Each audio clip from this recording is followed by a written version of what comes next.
Hi, and welcome to Control Talk Now, your smart buildings videocast and podcast. This is episode 417, where we talk about all things HVAC, smart building controls, including sales and marketing. And this week, maybe a little bit of finance. So I just got back from Realcomm IBACon. A special congratulations to Jim Young, Howard Berger, and Lisa Woods, their 25th show. So happy 25th to you guys. You did a great job, remarkable job. The conference was great. The people that there were great. The speakers were great. But it was kind of not without some minor faults, which I talk about in a post I put on Control Trends, the good and the bad and the ugly about Realcomm IBACon. And there's a huge, huge red flag that I took away from this. And I talk about this on the Control Trends Smart Briefing, our weekly newsletter. I also talk a bit about it in the post I put on Control Trends.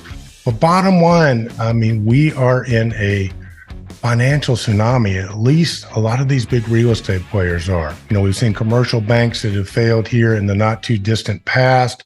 More are probably coming.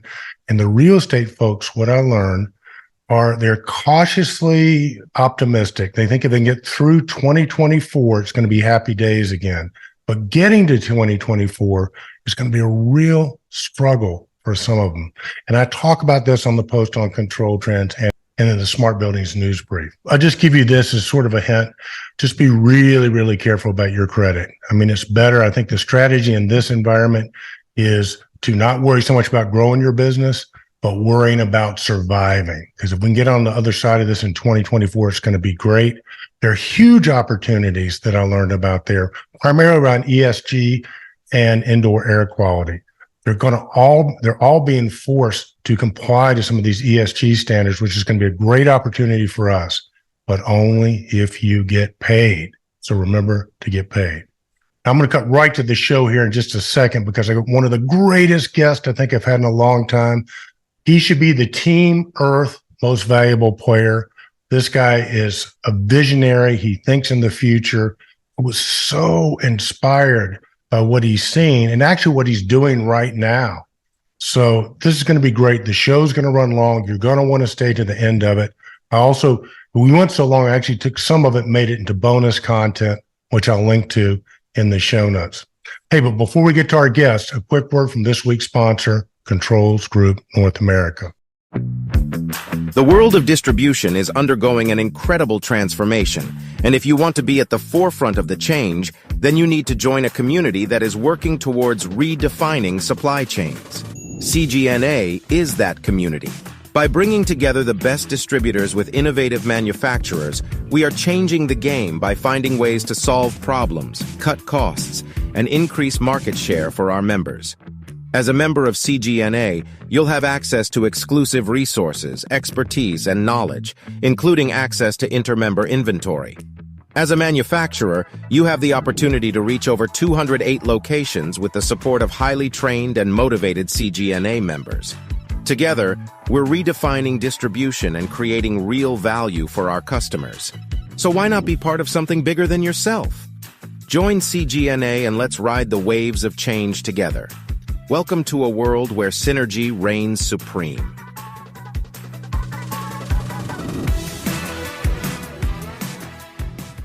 Okay, there you have it, man. You know, one of the hardest things for all of us now is getting access. That's what makes Realcomm IBACon such a great conference, and it's what makes CGNA such a great group. Meaning, if you're a manufacturer that goes through distribution, CGNA is a collection of the top distributors on the planet, and you can have access to them. You get to build relationships with them. You get to grow your business. Most vendors just love Controls Group North America. So I'll put a link in the show notes. Reach out to my friend, Sarah Monteleone, and tell her Eric sent you. And if you like the commercial, well, yours truly put the commercial together for CGNA. It's one of the services that we offer at Control Trends now. In addition to really cool banner ads, we sort of focus on campaigns. So if you want to sponsor a show like this one and be seen and heard by the global Control Trends community, man, hit me up in the link below. And if you don't have a commercial yet, it's okay. I can help you make one. Or if you already have a commercial, you can just use that one. In any case, I want to work with you. I want to help you grow your business. So definitely reach out. Okay, with that, let's get to my guest this week. All right, man. The two most famous Swedish people in the controls community are on the same podcast today. I'm second generation. My guest, Nicolas Waern, is first generation. And man, thank you so much for taking some time to be with us. Thank you for inviting me. I'm looking really forward to this. So it's going to be interesting to see what you got, what kind of questions that you have. And also, I'm pretty excited what I'm going to say about stuff. It's never the same. So we'll see what happens. Oh, it's going to be great. It's going to be great. Well, before we begin, how about walking our control trends community through your journey and to where you are now?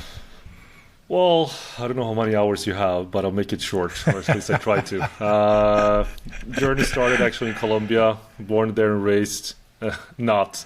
I actually got to Sweden when I was 10 months old. So I am Swedish, even though I don't necessarily look that Swedish. And, this is where I grew up. I had no idea about anything about smart buildings, building automation, IoT. Previous career, first in sales, logistics. Then I studied international management. And my focus was on innovation and strategy. And the more I read about, innovation, strategy, entrepreneurship, and this international management and studying in South Korea, Switzerland, taking courses in development aid management and getting this global understanding of things, why not be the best at solving all problems in the world and actually, start a company or have a company that operates in all countries in the world. So that's sort of like, that's honestly, what I did or what my focus was. And then I said yes to a lot of different things. I invested in an audiobook startup in Nigeria. We got picked up from an accelerator track in Finland. And at Slush in Finland, that's where my journey started, where I'm sitting right now. So do you want to hear it? You said an audio book club in Nigeria? Yeah, audiobook startup, yeah. I was an advisor nice. I was an advisor for a tech startup, right? An incubator in Lagos in Nigeria. And they had, so I was advisor going through business plans, advising them on everything, go-to-market strategies and all this kind of stuff. And then one of the startups, they came out of like the first year, the cohort that I was advising, they were focusing on audiobooks for education. That didn't really go well. And this was, at the time where Audible, this is 10 years ago, something like that. So Audible was, become a little bit bigger. And here in Sweden, we had some startups, also, gaining ground, and audiobooks was clearly, it was sort of going at it, right? So I thought, Nigeria, 200 million people, most of them speak, English to some extent. What can go wrong? Everything, obviously. but that's another story. So I invested in that company. I helped them pivot to audiobooks. And again, we got investment. I mean, we were selected as one of the 1,000 most promising startups in the whole of Africa. Again, got investment, picked up on accelerator tracks. I had my own web agency at the time as well. So I helped them, develop websites and strategy and all these kind of things. It's a fun journey. And again, when we were picked up on this accelerator track at Slush, which is the world's largest entrepreneurship event in the world, that is based in Finland, I was just waiting for my team, and not schnapps, but grabbing a beer at the bar. And I was just waiting for my team, and I just asked this guy, is it okay if I stand here? Right? He was standing at the table. He said, yeah, sure, fine. So again, at conferences, so what do you do? Yeah. And then he showed me on his phone how he could operate, he can look at, who's opened up the refrigerator, turn on and off the lights in Iceland, right? So we were in Finland. Wow. He showed me this in Iceland, and this is 6-7 years ago, something that. And that was, the founder of Go-IoT. Okay. Yeah, so that guy. So I had you know how it is at conferences. You talk to a lot of people. You know that you're going to go in business with a couple of them. That never happens. And there's always these outliers. And you end up, talking to them. So I talked to him.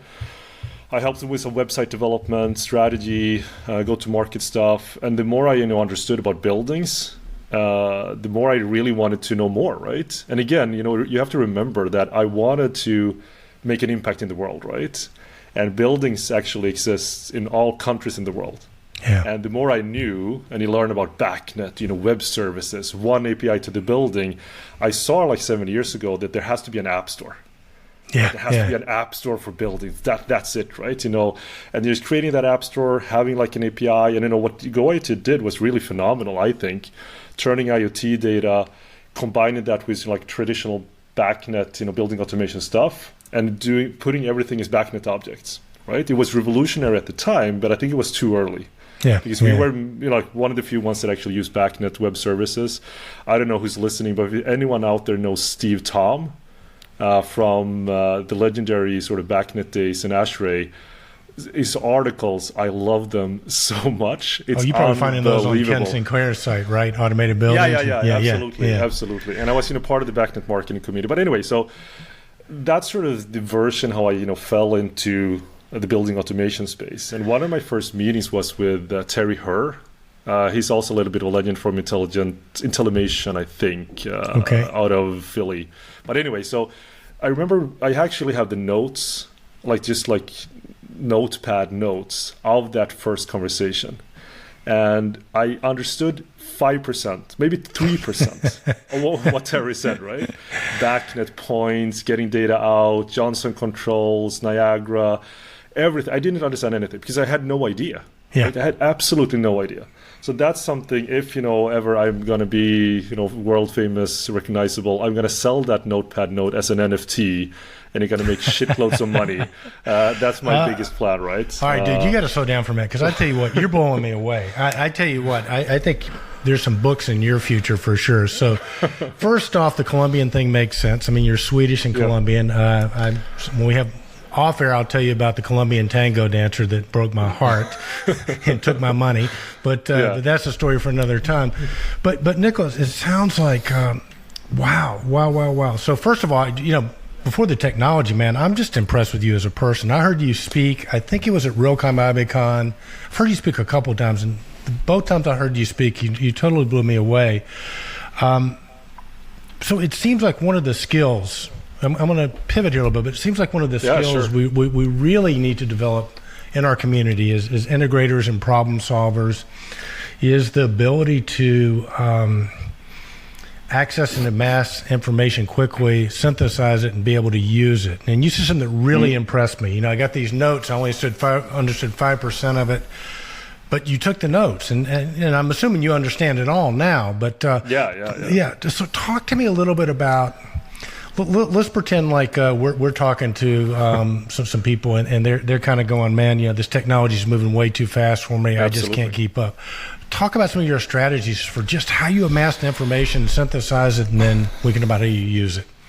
Okay, that's a great question. And just back since 7 years ago, working through Go-IoT, learning about BACnet and IoT and all this kind of stuff, and then when you get construction, being a management consultant, working for ventilation companies, heater ventilation, air conditioning, and learning these kind of things.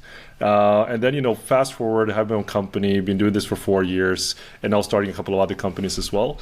But the thing is that even if I understand or really am passionate about, learning about AI, digital twins, the hype cycle stuff, I don't necessarily think that everyone is like that.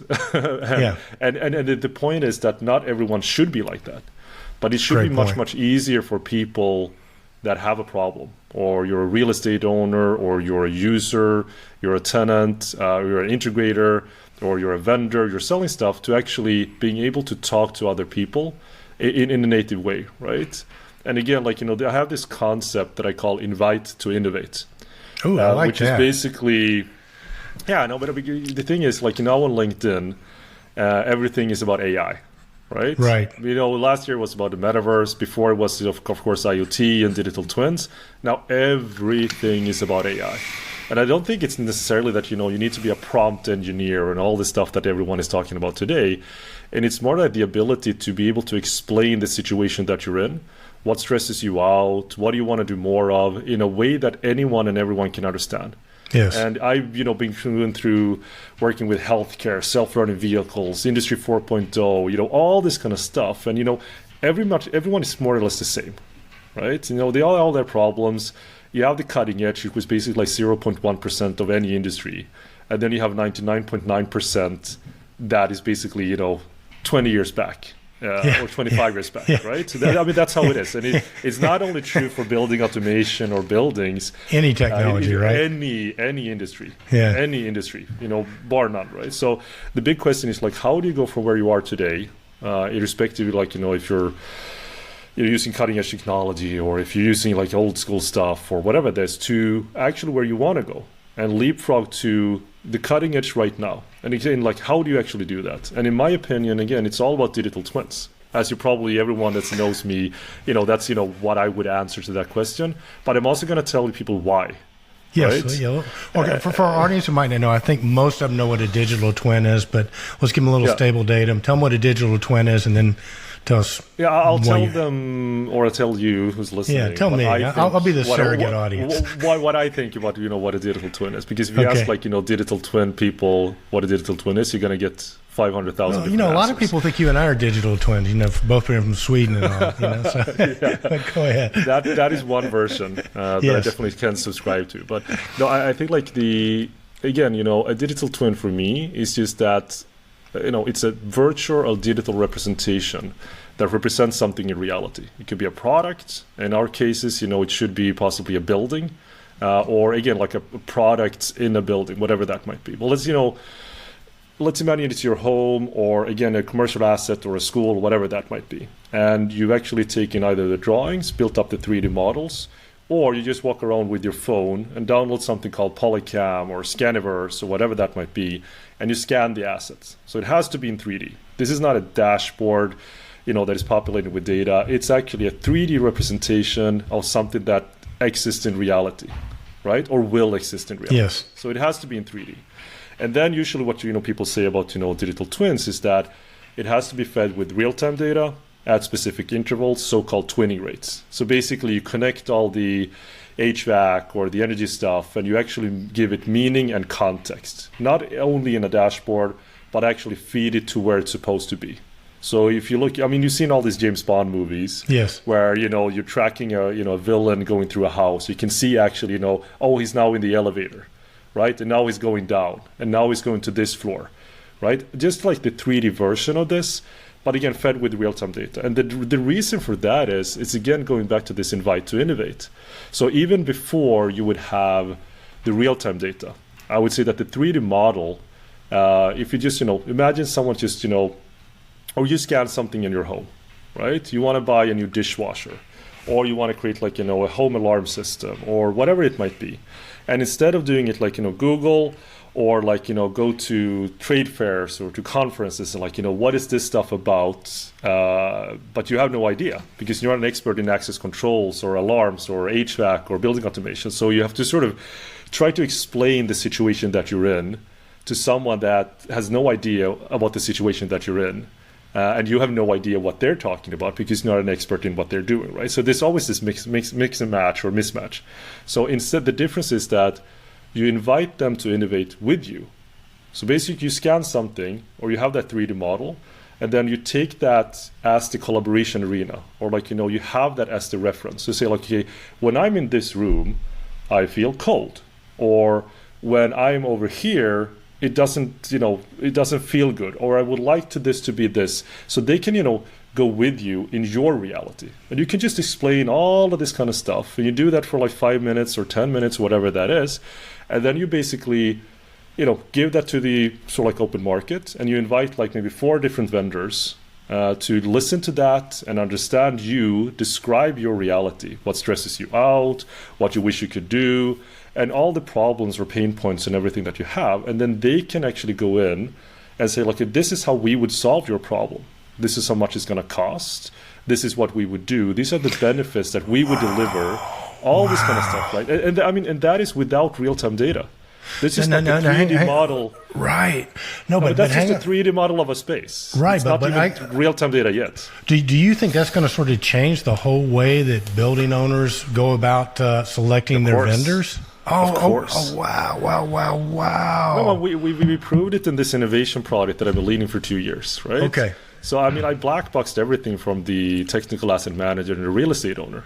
We took the drawings, created 3D models, we scanned the whole place, and then we also actually deployed sensors. We're measuring CO2, temperature, humidity, and we created this fantastic actuating solution, which with AI understands the context of the building, and it can actually actuate down on the radiators, so to reduce the energy consumption and also adherence to the 330-300 rules. So we also had, we reduce the energy, but we make it easier for asset maintenance and prescriptive, predictive, and also adhering to well-being and productivity, right? So that's one thing.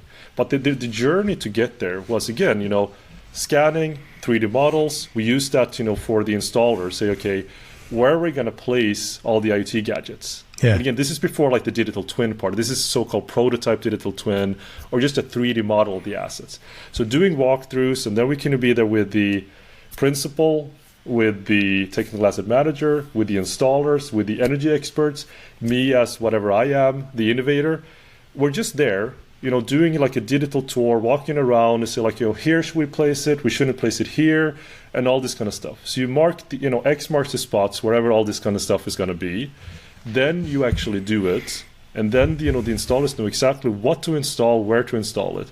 And if you do it correctly, which is what we're working on now, which I find really fun, is that if you prepare all this kind of stuff, you just deploy the sensors and you turn them on, and they find their way into the 3D model automatically. Oh, wow. Right? There's no integration work to be done. Yeah. They just find their way, and it lights up like a Christmas tree. And you get, understandable data, know where it's coming from, and it's tagged and structured and standardized according to Haystack, Brick Schema, all this kind of stuff. Okay, so my point was that when we did this, I could go to vendors and basically say, here's the asset, right? Here's the 3D model that has ventilation, electrical, all this kind of stuff that you can toggle between, you can see behind the walls and do all this kind of stuff, right? And here's the real-time data from the asset. So what can you do with this? I didn't talk even to the technical asset manager or real estate owner or even the users. I just said like, this is the asset, what can you do with your solution? You're claiming that you have a digital twin solution for us. Show it. Absorb the 3D model, get the real-time data in, and show me how much it's going to cost, what I can expect, and how much time you need to deliver value, right? Yeah. And some of them, it took like 3 days to get something up and running. We could show that to the customer and say, again, this is how much it's going to cost, this is what we need to do, etc., etc. Some of them like took weeks and months, so they were they weren't even in play, and no one paid a penny, right, to get this stuff done. Because I just asked them, this is an opportunity, here's like quality data and the 3D model, and invite to Innovate, and then you bring in the real estate owner or whatever it might be, the user, and you just collaborate in that space so they can basically do everything in digital twin first, and then once you make sure that this is what I want, this is what I can actually pay for, that's when you bring it into real world and reality. Okay, have you done this in the United States, or is this something you've done in Europe? No, this is what I'm doing basically everywhere. Okay. And also in other industries. But for real, we've done it for 2 schools here in Sweden. And that's why I'm a little bit exhausted, because I've been up since 4 a.m. finishing up this submission for how to scale up AI when it comes to smart building systems. Wow. So we had that submission today as well. So no, it's in full sort of production. Okay. Definitely. So that's Winniio. That's your business model. Is that? Yes. Okay. Yes. So, yeah. All right, man, this is fascinating stuff. I do want to sort of get a little more granular with the business model, because people are going to hear this. They're going to go, okay, if they want to get involved, walk me through the process. Is it kind of like it starts with a building owner and some integrators that are willing to innovate together, right? Collaborate together. It's just like a super MSI, basically, right? Okay. You want to work with the users and with the real estate owners and help them get the best solution there is. Right. And you're just doing it in a little bit of a modern way, right? That's basically it. It's not, and again, like, I'm not an expert in everything. And the benefit is that you help the ones that are experts in whatever they're experts in allowing them to understand more of the context which they're trying to improve. And that's basically it. It's just like matchmaking 101. And you, instead of doing this with PDFs and site visits and all this kind of stuff that just takes time, you just do it in a digital way. So I think this is just like the way that I think like MSIs will evolve. This will solve a lot of the skill shortage gaps. Yeah. And it will just, dramatically also improve the benefits and the impact that this industry needs to create in record time. No, agreed. And what it seems like for the building owners is kind of like a no-brainer, right? It's going to be very predictable what they're going to get. you could have the building owner go, okay, we're going to run it out 5 years. This is what your building's going to look like in 5 years. Here's what you'll probably have to replace or whatever based on. So from a building owner standpoint, it just seems like it's fantastic, right? And then I guess from an integrator standpoint, like you said, if it's a super SI or somebody does really quality work, they're probably intrigued because they're getting away from the bid and spec part of it, right? It's where low bid wins and then things get factored out. So, and then you're kind of like you said, the matchmaker. I like that. Now, who typically, I mean, this is probably a crass question, but I'm curious. So how do you get paid? Yeah, that's a really good question. I think the platform that we created, we're getting that out to markets. It's like classic digital twin platform play that we want to get to market. The business model is not necessarily set yet. And then it's consultancy, right? I mean, it's getting this stuff done, but the difference is that instead of delivering PowerPoints, and that is sort of my role before as a management consultant, you deliver PowerPoints and you wish good luck and hope for the best for the customer, and then you come back 5 years later, unfortunately, to realize that they haven't really done that much, right? It's actually creating this value and working with them, and not necessarily deliver PowerPoints, but actually show them what the best version of their future would look like, right? So, I mean, that's sort of what I do, and I think that's sort of what Winniio does. But we're also starting up, a new company which is called Decarbon Solutions, which is also related to decarbonization of buildings, where the intent is to actually reward people for saving energy. Okay. Right. So, I mean, it's a take on this, tokenization, crypto, but actually using blockchain and stuff to create value in the world. Not just I realize this will probably take 15 podcasts to get that down, but that is intriguing. Talk to me about how that works. So I'm a building owner. You come to me and you go, hey, I'm going to give you some cryptocurrency, and no, you come to me and go, exactly, because you're talking about blockchain, which I've been wondering how that's going to get sort of integrated in. Yeah, I actually remember when you had the hiatus and you talked about how your kids or your grandkids, looking at this gamification stuff and rewards and incentives and the metaverse. I remember reading about that, but anyway, so basically how it works, it's also for building owners, but it's also for, let's say, the average Joe, which my co-founder or our co-founder is Philip Kopp loves to say. And the whole point is that if you look at let's say dumb grids that wants to turn into smart grids today, there is not that much real-time insight. There's not that much data or quality data from what's actually happening beyond the meter, behind the meter, and what real estate owners do and all this kind of stuff. And this is, the reason we come up with this is because of this project in Sweden that wanted this, self-learning, wireless, platform-independent, AI-driven smart heating system, so that energy producers can understand what's happening in buildings, and of course, building owners could create better buildings that reduce the carbon footprint of the entire building, right? And then we just thought about, okay, this needs to be everywhere, obviously, right? Not to make money, but actually, we need to create better buildings faster from the existing building stock. And how do we go about it? And then all this kind of crypto stuff, and maybe if we reward people, right? And we looked at something called Helium Networks. So Helium Networks was this crypto-based company where you could buy these hotspot routers, and then you earn money for it, right? You earn tokens.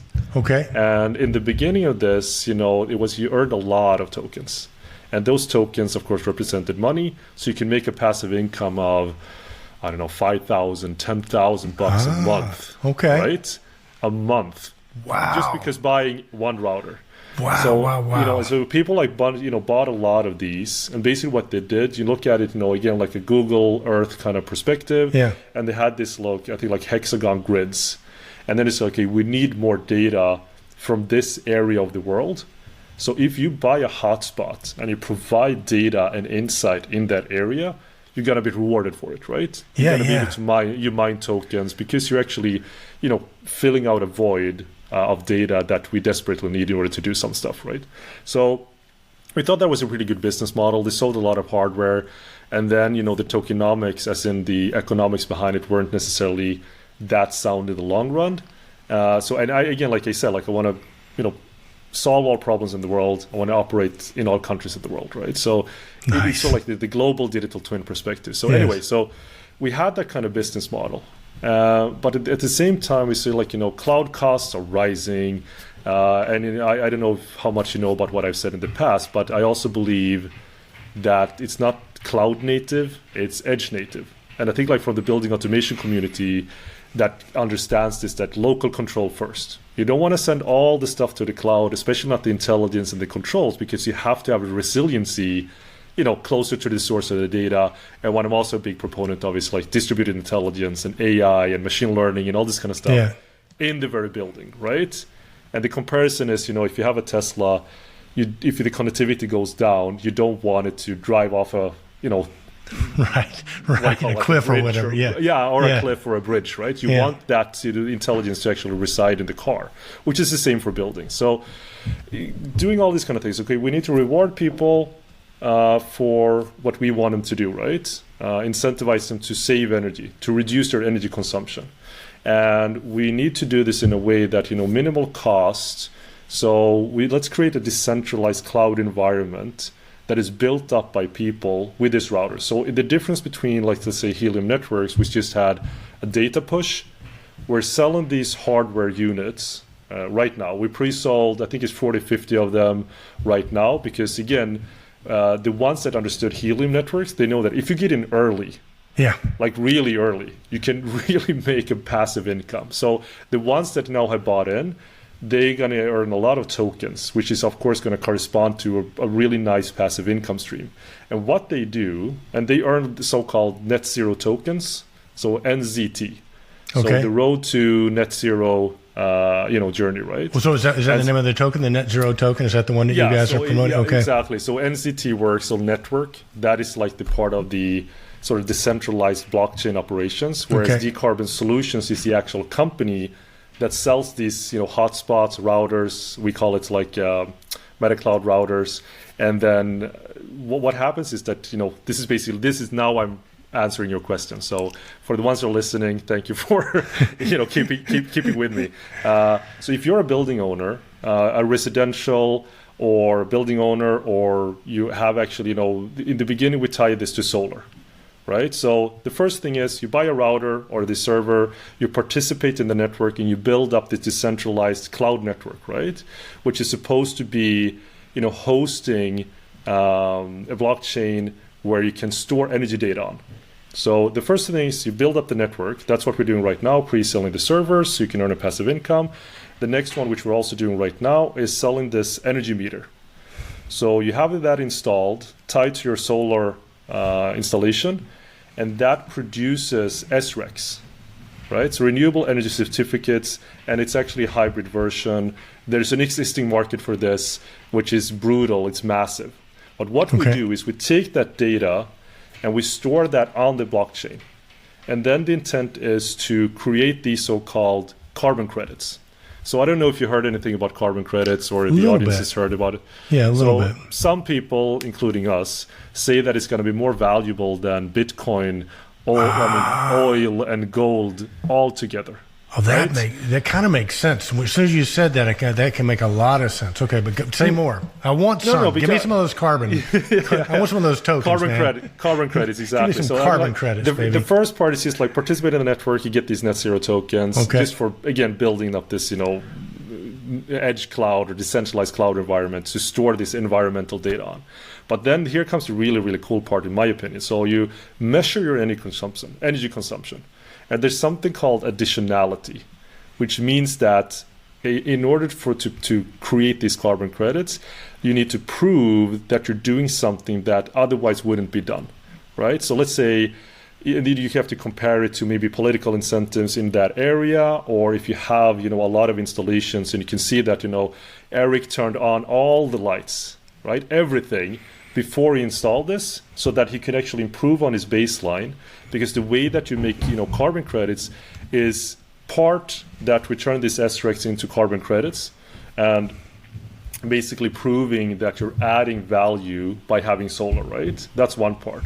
But the huge benefit, again, the more energy that you save, that you can prove, right? So you have a baseline, and then you improve on that. And we at Decarbon Solution is meant to give them recommendations to people, turn on, now it's the time to charge your EV.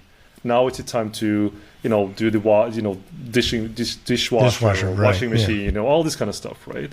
And then by actually, improving on your baseline and also, comparing that with others, that delta that, is being created is actually mined as carbon credits.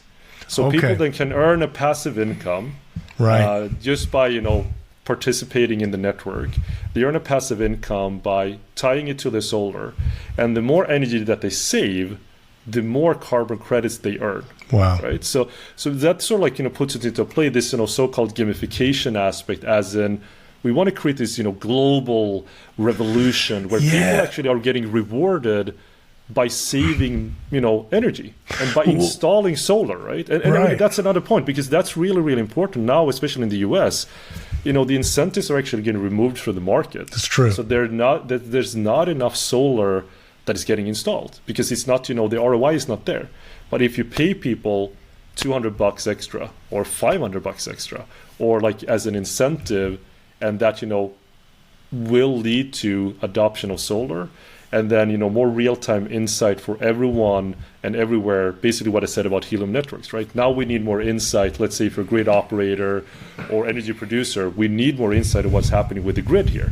Well, okay, let's, get this, NZT stuff in there. Let's get decarbon solutions on the job and get this stuff out there, build this decentralized insight and reward people for contributing to it and also for saving energy. And the more energy that you save, the more money that you're going to make. Yeah. No, I love this idea. I love, I think, have you ever heard of Buckminster Fuller? I have not. Oh, you need to check him out. He's an American guy. He wrote a book called 9 Chains to the Moon in the 1910 and laid every step. But he invented the geodesic dome. So he was all about saving energy. But I was going to say you're probably related somehow. But Critical Path and Synergistics, 2 books you might want to check out by him. But now, so you're talking about doing this without necessarily having the governments involved. Am I understanding that correctly? Because it's decentralized, or are you trying to get the governments involved? It's both ways, absolutely. I mean, we want to, Helium Network was called like the People's Network, right? Yes. And that's sort of something that we want to do as well. And I mean, I just remember that we talked to someone, in South Africa. And, there's a lot like Sweden, Colombia, South Africa, the US. But in South Africa, they have this problem with the grid. Mm-hmm. Right, and they have to turn it off 8 hours, and then you move on to diesel generators or whatever that might be, right? Because the grid is it's not really great. So when we talked to this guy about this, he said this is perfect for governments. This guy almost started crying because it can get people to create this passive income, and it's also helps society level up and evolve to a place where you have more stability in the grid and more insight, right? So we're in discussions with a lot of different government entities, utility companies, and having discussions about LOIs and installations and implementations. So it's both ways, right? But I think the NZT work portion, which is the decentralized sort of Web3 so-called DAO, so decentralized autonomous organization that we're building up where everyone can participate. Right. That's part of the blockchain aspect, but it's not an either or, because of course you need governments to get this stuff done. So we're talking and more than talking to a lot of different people in a lot of different countries everywhere. Honestly. This is so great, Nicolas, man. I applaud you. This is to say ambitious is a great understatement, but it's needed, right? So but what I'm hearing you say is, we want to get the governments involved, but we don't have to wait on the governments, right? Yeah, so, absolutely. So for example, somebody like me, I say, hey, I'm in. Yeah. Would I have to have a building, or could I do it on my home, or No. I mean, the first thing is you just need to participate and host this data, right? Okay. And that's the beauty of it. I mean, if you have a house, if you have a solar panel, you can buy into the next level. But the first entry level right now with the Founders Edition of the Meta servers, we have 500 of them, right? And we sold 40, 50. In the last couple of weeks, because when people actually understand how this works, that you, Eric, without a solar panel, just, a smile and want to create a passive income and want to be early bird and actually want to contribute in hosting this energy data that is going to revolutionize the world, you just buy one. That's it. Oh, You so go to cool. you go to Decarbon Solutions, you buy one, you pre-order, a server, and then, soon when we're operational, you're going to get one, and you're going to participate, and you're going to store the data on the blockchain, and then all that data that is being accumulated by people has bought like the energy meter and ties it to the solar, then that's going to be stored, on this decentralized blockchain, decentralized cloud environment that you, as a listener, or you, Eric, actually participate on, right? Oh, so it's that so easy. cool. You just, you just buy a router. But it is also predicated on having solar, right? In other words, I need to put solar panels for it to even be worthwhile. No. Oh. Not for you as the first one. Again, just think about it as, you co-host a decentralized cloud environment. Okay. That's it. Gotcha. That's the only thing that you need to do. All right. And then if you got a house, and if you want to, reduce your energy consumption, and being rewarded with carbon credit tokens, right? That's when you can do that as well. Right. So it'll be a way for me to track that. I could track my energy saving. Exactly. So one, I'm hosting. I might be getting some tokens for the hosting. Two. Yeah. Now I'm reducing my carbon footprint, and I get that's cool. That's cool. Exactly. So it's like no, I mean, we think that it's really smart. Yes. Our early investors think it's really smart. Our early buyers think it's really smart for them because again, they create a passive income, right? But I mean, again, I would love to go back also to like the smart building side a little bit. Maybe this is far off on a tangent. I'm not really sure. It's a great tangent to be on, but yeah, let's go back to the buildings a little bit, and so let's talk specifically maybe to some of the integrators in North America as well as around the world. How would they interface with you? Because obviously, you do consulting, you do strategy and innovation, you do coaching, you do a ton of stuff. So walk me through some of the services you would provide or could provide. So if somebody hears this and go, I don't want to connect with that guy. What can he do for me? Yeah, it's a good question. I mean, I got to connect the last week, basically same stuff, looked at the Winniio website and said like, wow, you do time travel, teleportation, what is that? And AI, all this kind of stuff. So I would say that especially nowadays, basically understand how people, what to understand about AI and what not to understand. And of course, how that relates to the smart building space, whether you're an integrator, an owner, installer, MSI, whatever that might mean. So like, sort of like, explain that perspective of what is important and, tailor that to, again, like those, whatever you're doing in that space, right? And I think it's a lot of difference, how to think about it. But again, it sort of goes back to how can you leverage these modern technologies in the right order for you as a company or as a person to actually, save money, make more money, or find new revenue streams. Yeah, so that's what I do in basically any business with any customer. And it's more like, I ask a lot of different questions, right? So it's like, what situation are you in? What problems are you facing, or what do you want to do more of? And doing all this kind of stuff that you do, what does that lead to, and where do you want to be, in 1 year? And then just to like trying to get them where they need to be, a lot faster than I think like most people can do and want to do, because I think it goes back to this legend from Australia in building automation, Bryce Anderson. Okay. I don't know if you heard about him. Okay. No, but anyway, he said to me, like, we were talking at this, so we're invited to speak at this Schneider global kind of something event, right? And I was really passionate the same way I actually am now again, after even more years in the business.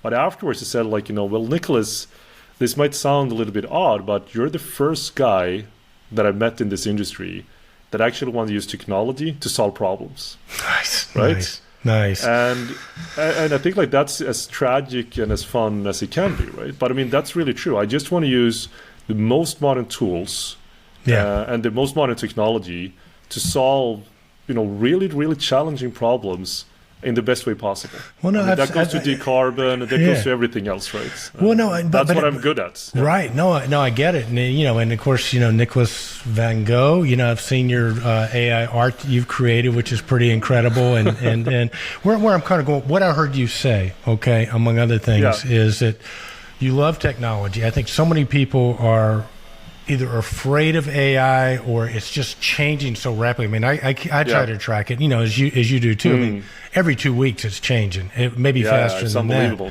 that. And, you get people that are just kind of going, well, AI is going to replace everything. And the quote I heard today, which I thought was great, is AI is not going to replace people, but people using AI are going to replace people not using AI. Yeah, I said the same thing today. Did you really? That very quote. Yeah, I said that like 5 hours ago. Oh, how about that? Quote unquote, yeah. So it sounds like, among other things, what you would be availing people of is going, okay, let's about how you use technology to get you where you want to go. Yeah. But included in that would be, well, we can talk about the different AI tools and how you can use those too. Is that a fair statement? Yeah, absolutely. And I think like it's a difference because I have a pretty good understanding of AI. We're running this innovation project for 2 years. We've been really working with data scientists and, the building owners and technical asset managers and utilizing, industry taxonomies and all this kind of stuff and just trying to solve all the problems, right? Creating new hardware, new software, new AI, new stuff, and distributed intelligence, and just getting this stuff done. So that has, of course, taught me a good deal of, the practical stuff and, what to think about, what not to think about for the ones that are, on the road to maybe start their AI journey or start dabbling in it, and if I can help someone else, save 2 years of their life in, blood, sweat, and tears. Right. I love to do that. And I think also people will actually pay me to do that as well, right? Well, they should. They should. But I love that you're trying to sell for me, Eric. I really respect that. But to be honest, everyone that has a problem with anything, just reach out to me. I just want to hear more about, what kind of challenges exist, because that makes me better as a consultant. And I love just to help people get to where they need to be. And I think I have a pretty good understanding about the smart building side. And just going back to a reflection that I just made quickly just now is that I believe that the integrators and also the vendors and the ones that can make buildings more accessible for change, and again, like this idea that I had way back, one API to the building, creating an app store, and basically democratizing, how we can make buildings smarter, better, more energy efficient.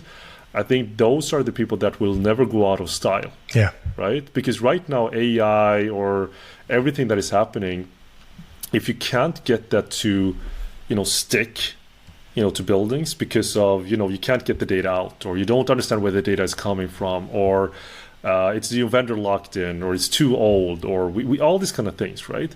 That keeps the future, at bay. Yeah. We're stuck in the past, right? We're perpetuating obsolescence.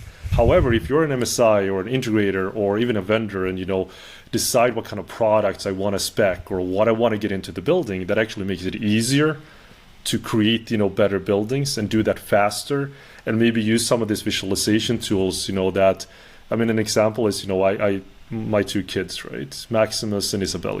Nice. Maximus is 5 years old. Isabelle is 8 years old. Okay. I put them in front of this, digital twin, right, of this school, which is a game. It looks like, a computer game.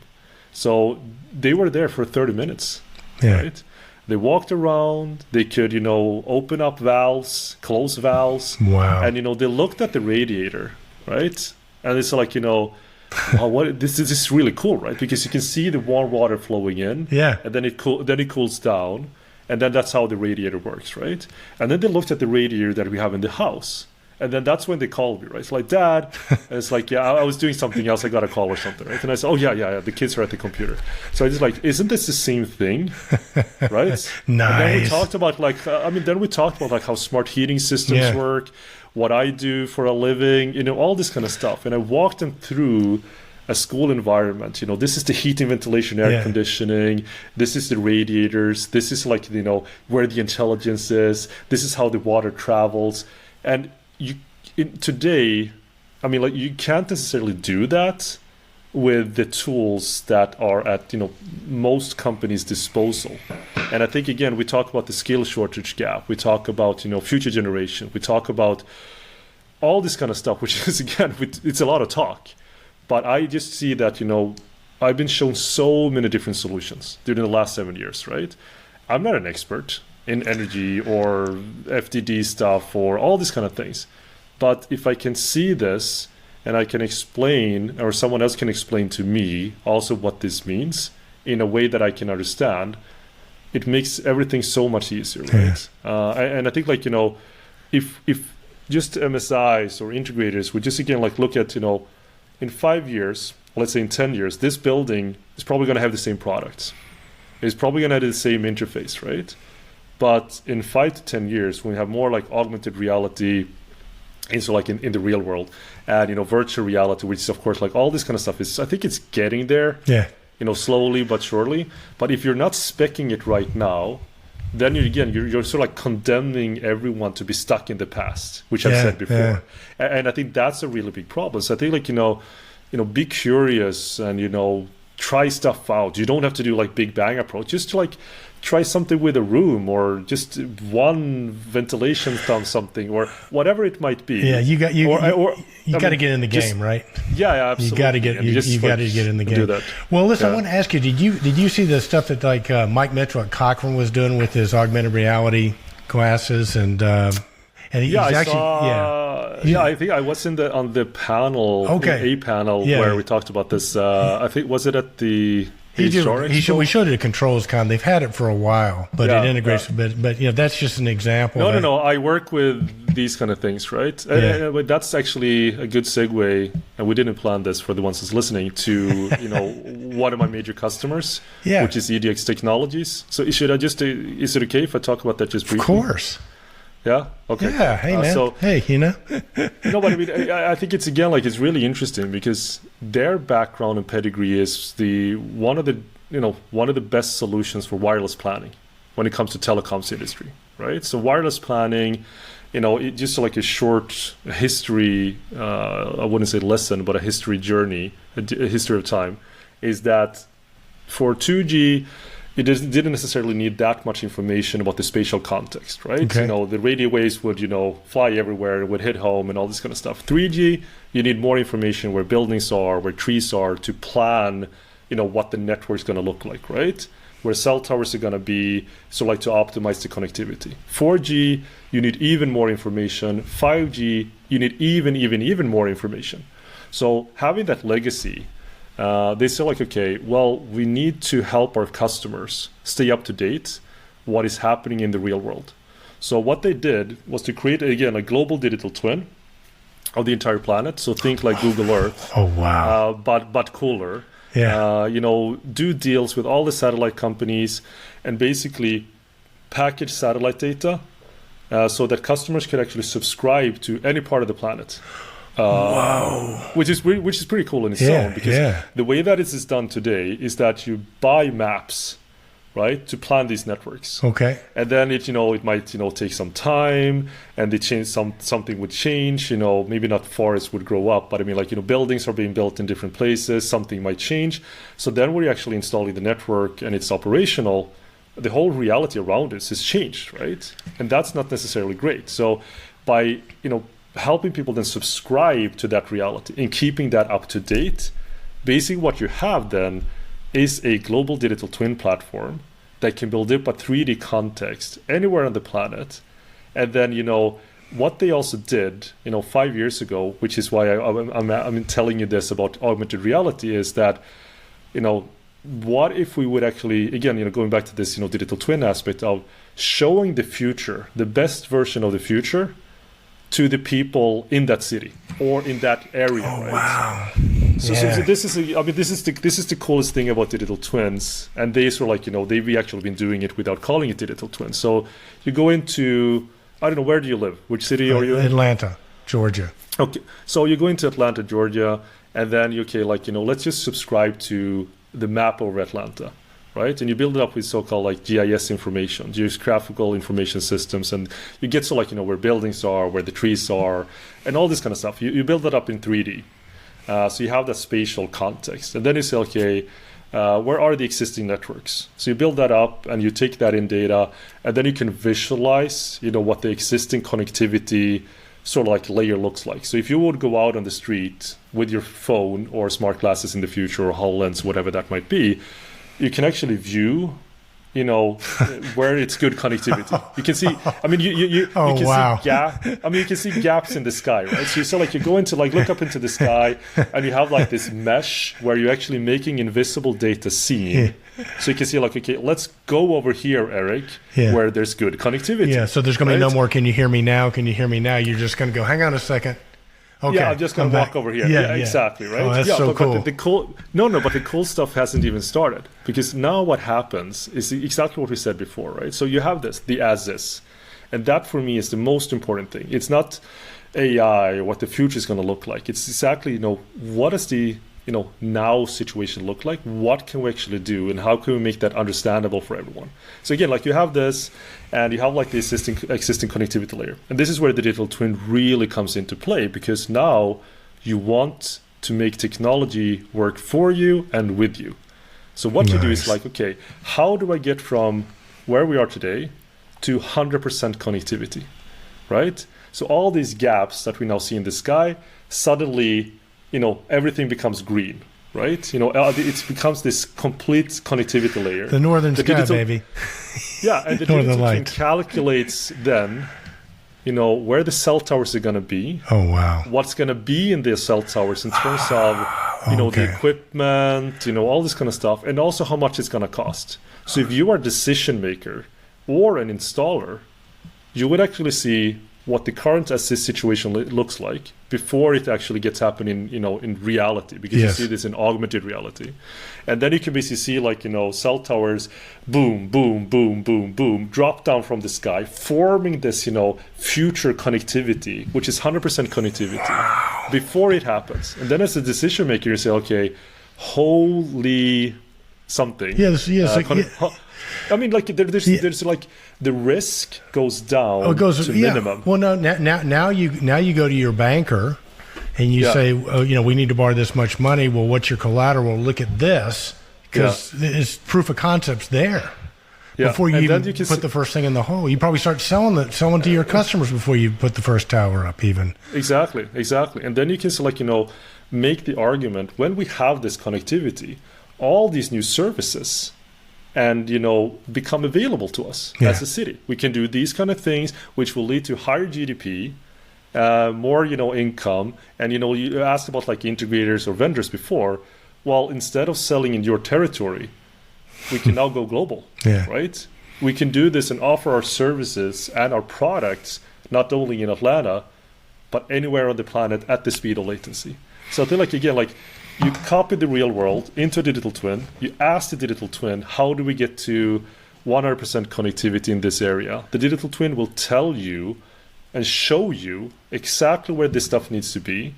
And then it's just a matter of training installers in the metaverse, if that's what you want, before they actually do it in the real world. So once you're actually doing in the real world, not only will they have like what you probably saw then at ControlsCon, like the overlay of instructions, like the IKEA manual, if you go back to the Swedish side, but you're going to have that in front of you. So not only will that, upskill people and we solve skill shortage gaps, and it will also make it so that, again, like they've already installed this before in a digital training environment that represents their reality. And once they're doing it, they know exactly where it's going to be. They know what the connectivity network is going to look like. So when they turn the cell tower on, so to say, they can just see, okay, does it match what we already can see before it happens? Wow. Right? That is so cool, my friend. And it's so cool, but the coolest part that it's here right now, because it sounds so sci-fi, right? It sounds like crazy, but it's just like putting all these pieces together. And again, like this is what you get when you have, a crazy idea that you're going to solve all problems in the world and operate in all countries. I love that you think that big, but I can tell you why it won't work in the United States.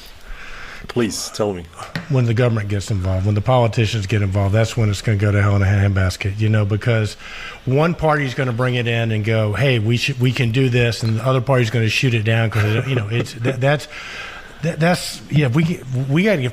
Do you have a solution to fix our political system over here? Because if you could fix that, then we could get some stuff done, That is very true. And I don't think that's only for the U.S. We have all this kind of stuff here in Europe and basically everywhere as well. We have 4 years in one direction, or maybe 8 years if you're lucky.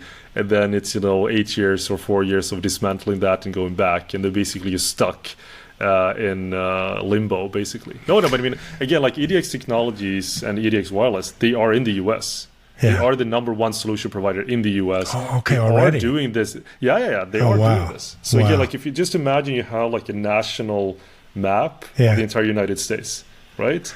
And then you see 200,000 cell towers, and you see where they have, network coverage. Yeah. Right? And then you can drill down to an individual site. That could be, of course, an asset, like a commercial asset, whatever that might be. You drill down, and whatever you also, place there in augmented reality, that will become visible if you're there. So if you want to say, okay, right now I zoom into your house, Eric, look outside your window, there's Godzilla roaring at you because I placed it there, right? And again, like this is the stuff that Google, Adobe, Apple are all working on. Yeah. And I really, really think that this will be democratized, when we're going to see smart glasses, when Apple is going to, release their XR headsets, all this kind of stuff. Well, and then I wonder too, maybe you can figure out how to decentralize government. Decentralized government. That's for the next podcast episode. Yeah, I got and you, if anyone wants to know about you it, got a plan for that. Just reach out. Yeah, of course. All right, brother. How do people get a hold of you, man? This has been so great, and thank you so much. But what's the best way to contact you? You can just reach me, I think, like on LinkedIn. Yeah, you're pretty prolific on LinkedIn. You do some great posts on LinkedIn. Ken Sinclair's site is too. Easy. Yeah, LinkedIn is easy. Or just send me an email. You can find that at website winniio.io. Perfect. And just, or talk to Eric. He loves to respond to these kind of things. No, but seriously, just try to find me. I'm open for business, and I love to help out in solving really, really hard problems because I actually know how to do it. Dude, I love it. Well, listen, I'm going to get you back on the show sometime. So that's my guest, Nicolas Waern. Be sure to check him out. We're going to get him back as soon as we can. Well, there you go, man. Hopefully you were as impressed with Nicolas as I was. Great interview with Nicolas. Really appreciate it. Remember, I've got the bonus content below. You can click on the link to get that. And with that, remember, be bold, stay in control, stay relevant. And as Hunter Thompson used to say, buy the ticket, take the ride. And as Kenny Smyers used to say,